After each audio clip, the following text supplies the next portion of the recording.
What's going on, everybody? Welcome back to another video, and today, as the title says, we are finally putting some coilovers on the 9th gen Accord. Let's get into it.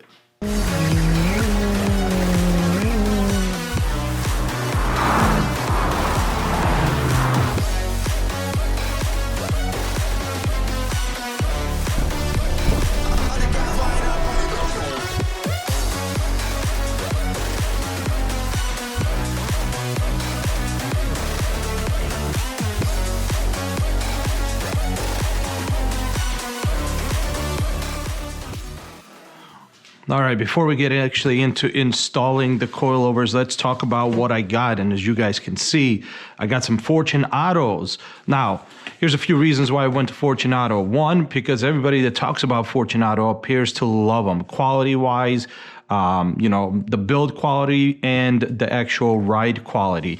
Now, these particular ones that I went with, these are the Series 500, and they're the new Generation 7 coilovers that they produce. Now, they don't offer anything more than their 500 series coilovers for these cars, so this is what we had to go with. I'm super excited for a few reasons. One, these have a 5-year warranty from Fortunato.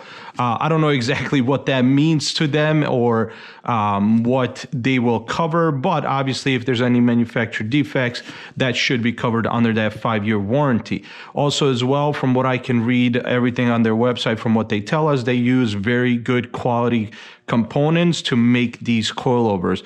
On top of that, these are fully rebuildable. So what that means is even after that 5-year warranty, if your coilovers go bad, you can just send them in, all four, for maximum, I think it's like $450. They will rebuild the entire all 4 coilovers for $450 total to get them rebuilt for you. So you can pretty much have these coilovers for the rest of the car's life, as long as you just keep sending them back in. So that way you don't have to keep spending, these were $1,400, so you don't have to keep spending $1,400 every time you have to replace coilovers because they went bad. Now, the only problem, and the biggest problem that I have with these coilovers, and this is the front right here, is gonna be this.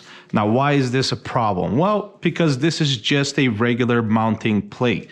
They do not have camber plates for these coilovers. Now, that's my bad. I didn't realize that. I apparently didn't read the description good, because it clearly states you just get aluminum plates. You do not actually get camber plates. Now, why do I think that's a problem? Well, because if you know these cars, you'll know they're very limited on suspension availability, especially components that will allow you to adjust camber or anything along those lines. Why you need camber? Well, you guys just saw the video where we put on new wheels, and as you can see, they do poke. I don't know, can you guys see that? So they do poke, and because of that, you're gonna want a little bit of camber. Not too much, you don't need to go crazy like the stance out stuff, but you're gonna want a little bit of camber adjustability to help fix that poke. And then of course, I'm gonna be doing fender roll and stuff like that. Also as well, of course, camber does help with control. If you're wanting to drive this car a little bit more aggressively, having that camber adjustment is gonna allow you to do that. Now that's kind of where the problem lies.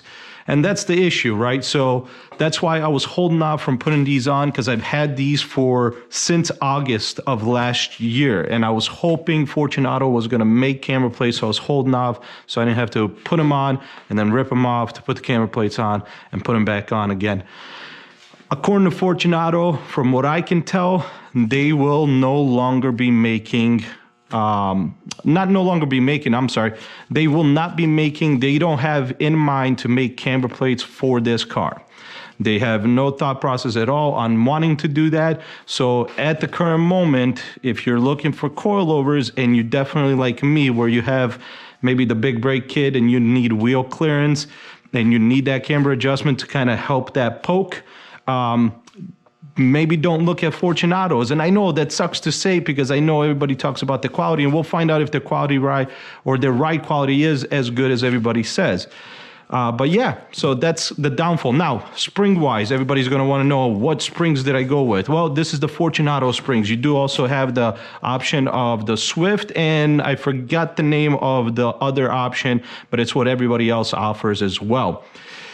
For the fronts, I went with the recommended. Actually, for the fronts and back, I went with the recommended. The recommended for the front is 10K, and the back, it is 6K. So that's what I went with. That's what we have set up here.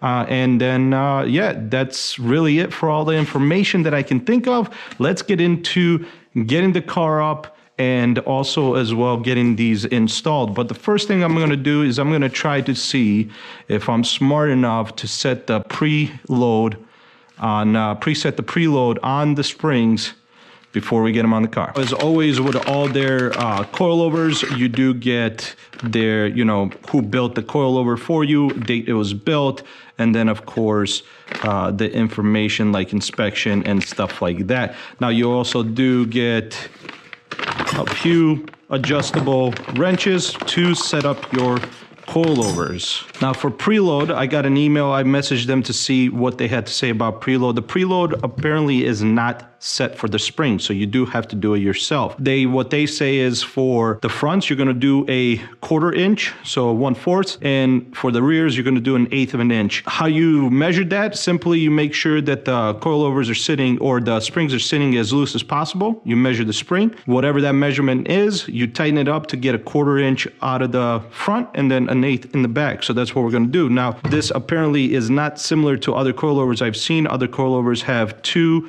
locking or two of these adjustment, one for locking in place, the top one. This happens to, looks like you're going to be using an Allen to fully tighten it up and loosen it up. So let's give that a shot. And that apparently is loose.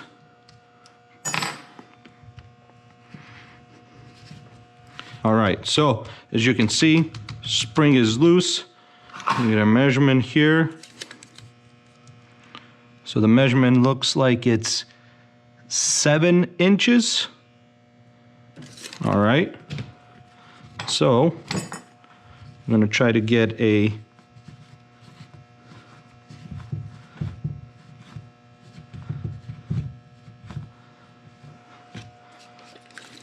that's actually going up pretty easy with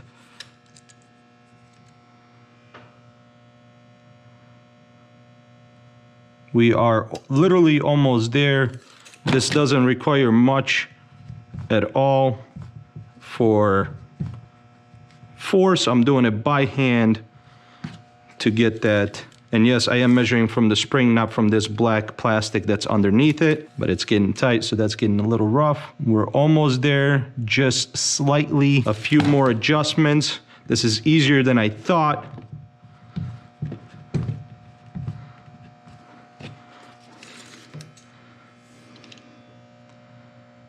And just a little bit more.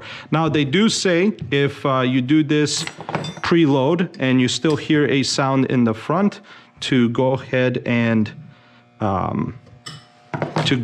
tighten it a little bit more if there's any kind of sound. If the sound continues, they do say to get some rubber, I think they're like, I forgot the actual terminology for them, but they're like rubber covers or whatever that goes over the spring to help quieten it up from when it's compressing and stuff like that. And looks like we are there.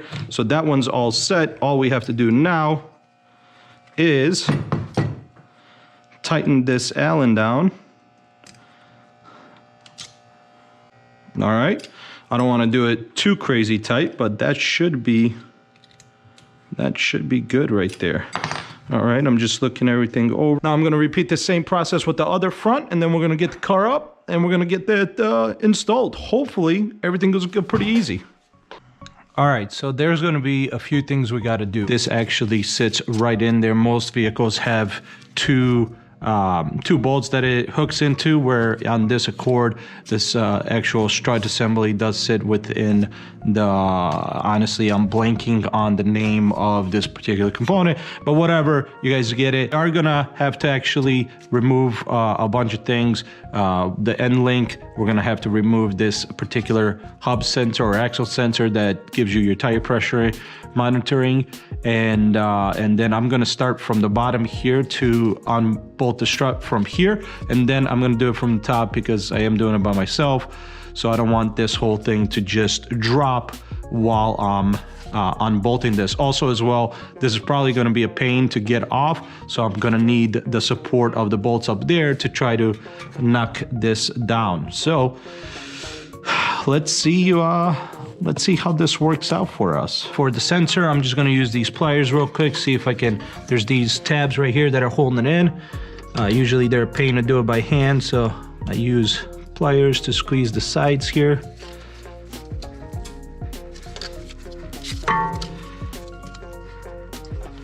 Looks like the top one's in.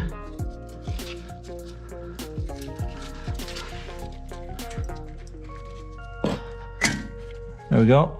And now for this particular one, yep, there you go. You just pull that out. Now this is pretty much hanging here. This is going to be a pain. This is always a pain. This is guaranteed to be a pain. Actually, I'm already looking at this and regretting this decision already, because it's one of them. Oh man, if you guys can't tell, so what you normally do is you use a Allen here to stop this from spinning, and then you unbolt that bolt. I lucked out. I gotta give a shout out to what are these, Moteki?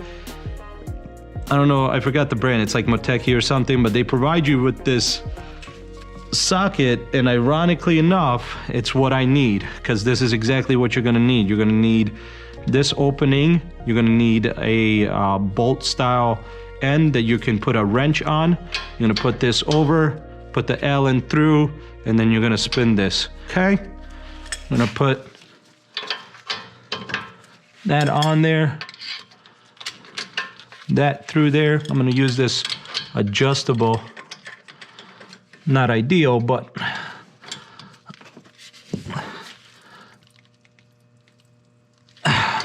and this is what happened. Every time, never fails. It's gonna try to strip itself.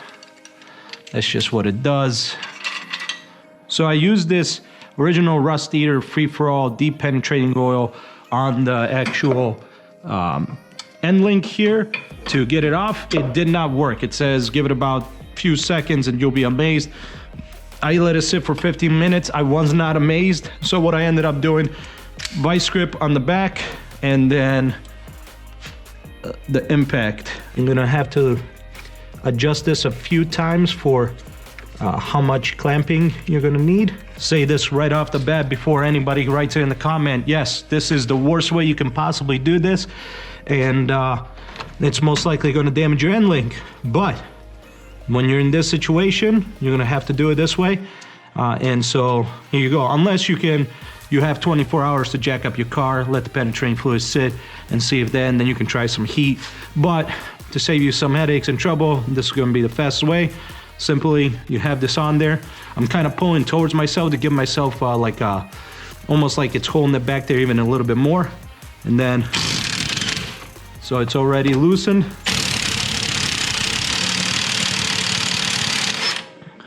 Getting close. There we go, and it's gonna come out. I'm telling you right now, this is coming out. You ready?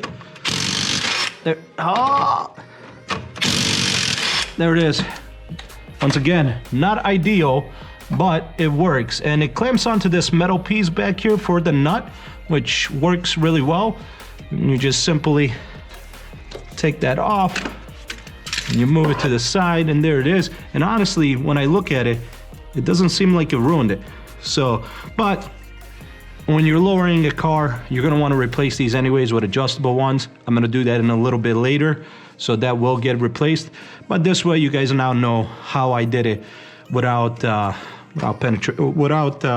being able to do it the way it's designed to work. And honestly, I've never had it I've never had this work the way it needs to. Cable out. We're gonna remove this bolt here. This does not need to come off. Everything's pretty much all set. So now, let me see here. Is this a 17? It is.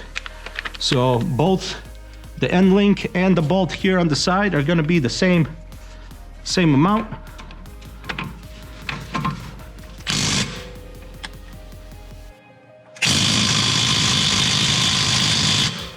We're gonna have to actually drop this lower control arm. I'm not happy about this, but this is just how it's gotta be done from what I can tell.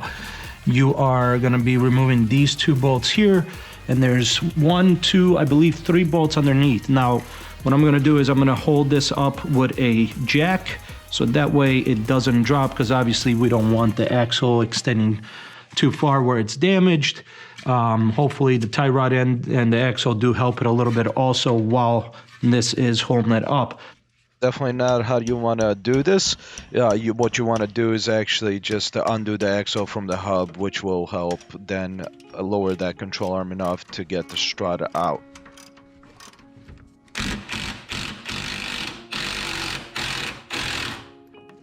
I did have to use spring compressors to compress the spring enough so I can have enough room to actually take out full strut and spring together away from the rest of the hub and get it out of the car. That's how much the spring had to be compressed to get enough clearance for that to drop down. I ended up cleaning the hole that the strut goes into with some brake cleaner and abrasive brush, I guess if you want to call it. And then I added some NTCs to the bottom of the actual coilover, so when putting inside, it slides in pretty easy, and then also at the same time, it doesn't actually seize in there or rust or anything like that. Once you're done with this side, obviously going to repeat the same process on the next side. Then you're going to go back and you're going to remove all the bolts connected to the hub for the control arms.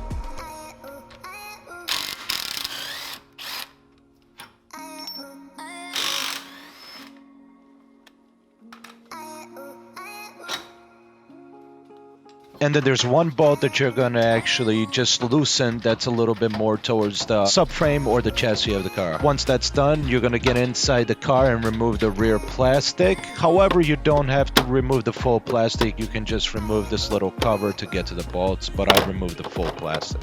And then you're going to use a pry bar to help you push down the actual entire assembly for the hub and the control arms to help remove the strut assembly from the actual vehicle.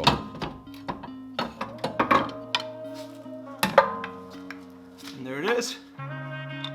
And then you're just gonna do everything in reverse to put the new coilovers in, and then of course repeat this on the other side.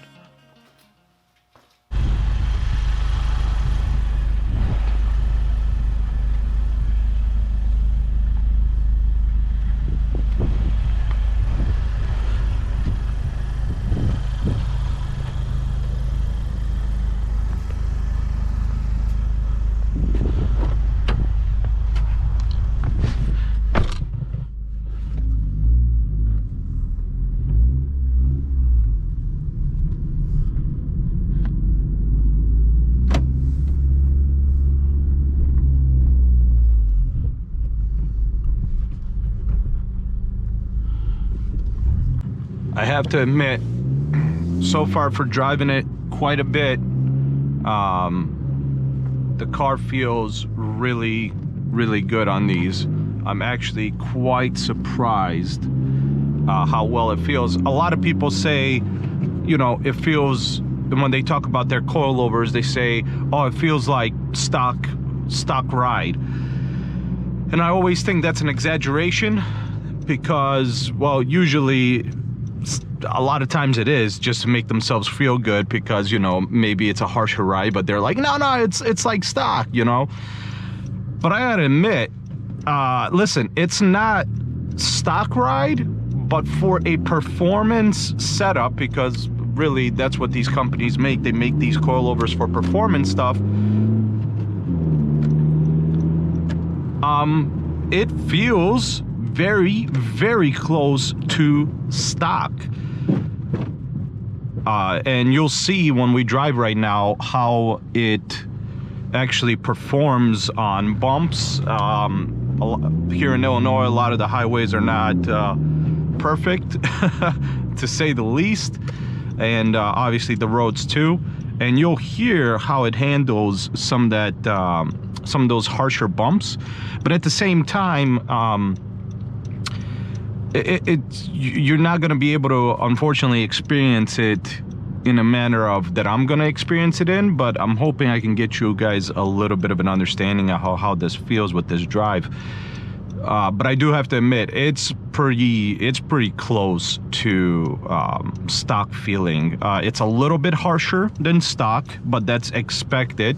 Once again, 10K in the back and 6 in the K, or 6K in the back for the 6 in the K. That's a way to say 6K in the back for the spring rates. And I was a little concerned that 10K would be a little rough. The 6, not so much, but I thought the 10 would.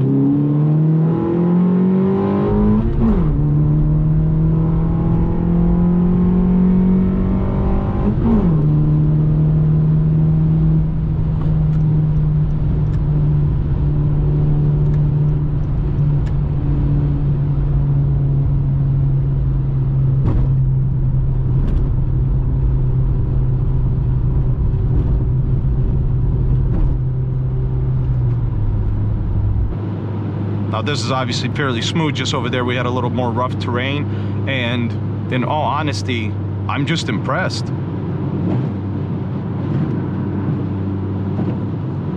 I have it on medium setting, and what I mean by that is for the dampening. So I counted the dial on how many there was. I think it ends up being 24, so I have it on 12 clicks.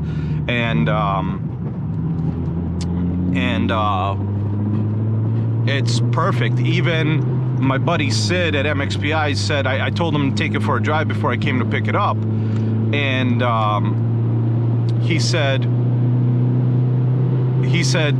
the middle is perfect for the road, and I agree with him. The actual control with these new wheels and tires is amazing. I mean, I have almost, with the bigger sway bar that I have in the back now, and with these coilovers, I feel like I have no body roll. It's absolutely amazing how it takes these turns. Obviously, it's not just the coilovers that are responsible for the amazing turning and how fast they can go. Obviously, that's due to the wheel size and tire.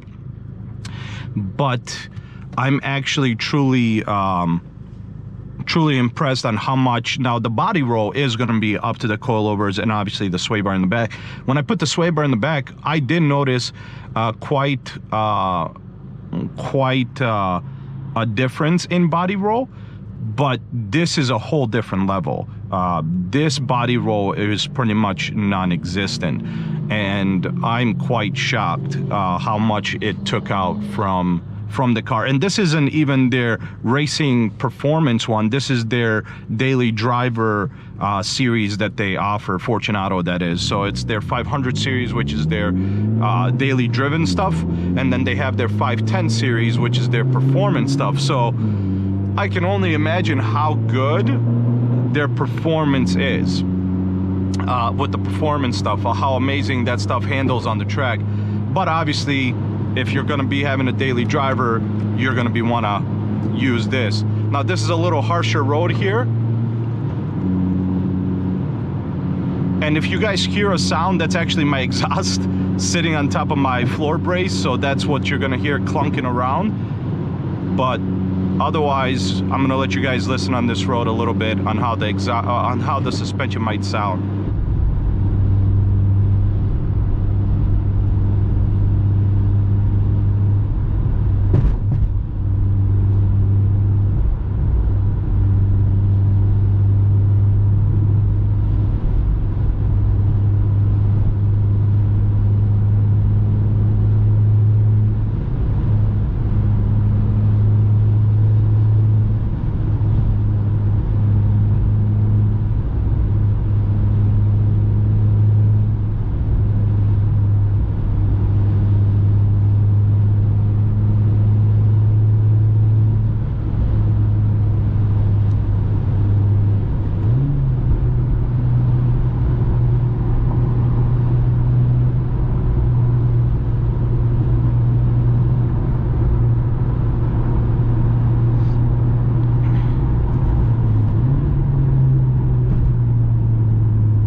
Now, so far, I mean, obviously that wasn't too crazy rough, but it's very impressive. I'm honestly shocked on how well these coilovers are doing. And to be fair, I know some people out there are going to be like, why are you so surprised? Coilover technology is pretty good. This is not a surprise. To me it is, because I've never had coilovers on any of my cars, and I've always had like iBox springs, and it's always a harsh ride. For instance, I used to have an SRT4. On the SRT4 I had Tokiko struts with iBox springs, and I had those on medium for dampening, and they were not good. I mean, it's just, you felt so much. It didn't handle bumps, harsh bumps very well, should I say. It didn't absorb them very well. It always sounded like it bottomed out. So this is already on a better level from that. Now granted, that was a long time ago, so the technology obviously has gotten better, but since I'm experiencing it now, I am still very impressed.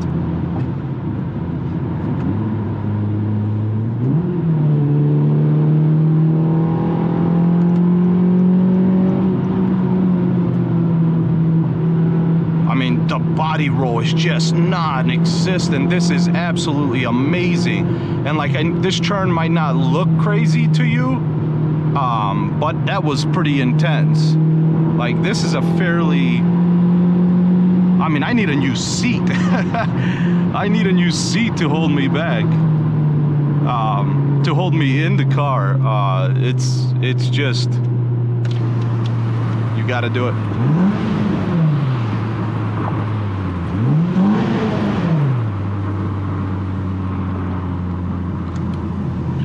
But I'm honestly impressed how this handles. I'm impressed on how well it takes harsh roads. Yeah, I honestly could not be happier. I can go lower on the suspension, so these can go significantly lower on the car. I'm not a guy that goes crazy low. This is perfect for what I want. Now, I will say this, and I said it in the beginning of the video, these do not have camber plates, and as you guys can see, there's still, even with and if you watch the wheel tire video, these still have poke. They have, the wheels and tires have poke, but this is what I need to run to clear the front brakes, and that's unfortunate. If I had camber plates and I could dial in about 2 degrees, that poke would pretty much not be there. And so that's kind of an unfortunate thing. And if these had camber plates, I would 100% highly recommend the Fortunatos, because, and yes, just because of the camber plates, and once again, I said this before, because they do not have the camber plates, and this car has zero support for the front suspension. Like, literally nobody makes anything except for coilovers for the front suspension, and you cannot dial in any of the stuff in the front. You do need the camber plates. There's nothing that I see that allows, even my shop at MXPI, none of them saw anything that allows any kind of adjustability in the front on these cars. So you do need camber plates, and I can't find any company that sells anything that might allow you to do front adjustment with anything. The rear, no problem. There's a bunch of companies that do rear stuff that you can put on these cars and get camber adjustment and caster and all that, but for the front, there is none. So that is severely unfortunate, and due to that, I would say if you're gonna go with coilovers, there's obviously a lot of different ones. I think I mentioned them in the beginning of the video. There's BC, there's Teen or TN, or however you want to say it, there's K-Sport, and every single one of those, and I think there's a few other ones, but every single one of those 3 companies make camber plates for these cars for the front side of things. So the fact that this is what Fortunato decided to do on this car, obviously this is not a priority to them. That's unfortunate, and it's too bad. And so I would honestly, if I was gonna pick, if I went back and chose a suspension, I probably do BCs, and here's why. So this has a 5-year warranty, and these are fully rebuildable. However, they're not fully rebuildable by you, they're fully rebuildable by Fortunato. So which means if you do have to send out your coilovers to rebuild them, which you're gonna have to at some point, they're just gonna go bad, you're gonna have to send all 4 to Fortunato, which means then your car, if it's your daily driver, is on jack stands while you do that. Now, here's why I recommend BC. BC sells every single thing separately. So, yes, it costs $450 for all all 4 coilovers to be rebuilt by Fortunato, which is a great price. But once again, you are then sitting without a car on jack stands or lift or whatever you got while that's being rebuilt, and you obviously have to wait because shipping and their lead time is probably ridiculous and stuff like that, because this took quite some time. I got these 6 weeks after my order, so that tells you what their lead time's like. With BCs, you can order out. You can order the springs and swap those out if those are rusting out. You can buy the lower mounting section of the coilover if that's rusting out. You can buy the top hats or the camber plates. Literally, you can replace every single thing by just simply going to their website and purchasing it, which to me is really something that just should have been done from the beginning. This is something that should be available from Fortunato, and it's not. And I get it, they're very proud of their quality, and you know, we'll see how that holds up with my daily driving. You know, I do spirited driving, you guys know that, and so we'll see how that works. I think with the new wheels and tires and the coilovers, I think this car 100%. I did a 130 at Blackhawk Farms last year. I think if I go this year, hopefully I do, I think I can beat that by at least 2 seconds. There's no doubt in my mind, because it just simply is, it just handles that good. All right, guys, I hope you guys liked the video. I hope this helped. I hope it was informative. You know, I do want to mention one last thing. I'm not a professional, so like any of the steps I gave you for how this actually was installed by me, you know, I most likely did some things wrong. So this is just how I did it, and I hope that you guys it helped out a little bit, and that's it. I almost forgot to mention, the only reason I would not do the BCs is because they don't have the, what is it, their DS series, the aggressive spring or whatever it is, for these cars, and their regular series, their BR I believe it is an automatic 2-inch drop all the way around. And if you're trying to be like me, where you have a meaty setup and you don't want to rub, you can't take that 2-inch drop. That's a big drop, and this setup that I have on this car will not work on a insane drop, because even with pull and fender rolls in the back, you are 100% gonna rub if you drop it that far down. At least in my instance, that's true. I don't know, so that's the only reason I wouldn't recommend BCs.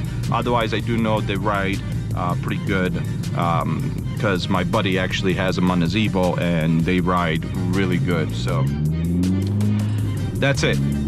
I'm done. See you.